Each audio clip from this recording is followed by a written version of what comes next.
எப்படி இருந்துச்சு அவரோட ஒர்க் பண்ணது உங்களுக்கு? பிரகாஷ் ராஜ் சாரோட ஒர்க் பண்ணது. மணிவண்ணன் சாரும் அவரோட இருந்தாங்க படத்துல. ஒர்க் பண்ணது ரொம்ப பயமா இருந்தது. பயமா இருந்துச்சு. ரொம்ப பயம். என்னவோ தெரியல. எனக்கு வந்து அந்த டைம்ல நல்லா விவரம் தெரியும்ல. நானு 15 வயசு பொண்ணு. எனக்கு எல்லாமே தெரியும். அப்போ வந்து ஃபுல்லா அந்த வில்லனா தானே பண்ணிட்டு இருந்தாரு.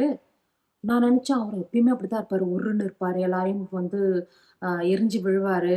இப்படிதான் நினைச்சிட்டு இருந்தேன். ஆசையில பண்ணியிருக்காரு. எல்லாம் ஆனா வில்லனா வந்து அவரு பண்ணிருப்பாரு மத்த படங்கள் எல்லாம். ஆசைல வில்லனா பண்ணியிருப்பாரு. எல்லாமே பண்ணியிருக்காரு. ஆனா வந்து அவரு நல்ல ஹீரோவா பண்ண படம் இது. அதனால அவருக்கு வந்து அது ரொம்ப நல்லா ஓடணும், ரொம்ப நல்லா எனக்கு பேர் வரணுன்றதுல உயிர குடுத்து நடிப்பாரு. அவரு பாட்டு ஃபுல்லா உட்காந்து ஃபுல்லா இது பண்ணிட்டு இருப்பாரு. ஓரமா உட்காந்து அவரு நான் அடுத்த வர சீன்லாம் வந்து கரெக்ட்டா ப்ரிப்பேர் பண்ணிட்டு இருப்பாரு. நான் பாட்டு உட்காந்து விளையாண்டுட்டு இருப்பேன்.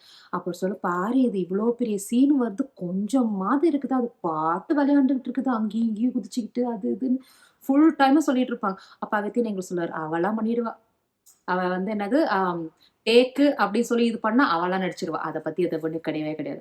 அகத்தியன் அங்கிளுக்கு வந்து ஒரே ஒரு மிஸ் அண்டர்ஸ்டாண்டிங் ஒரு மனசு கஷ்டம் இருந்தது என் மேல.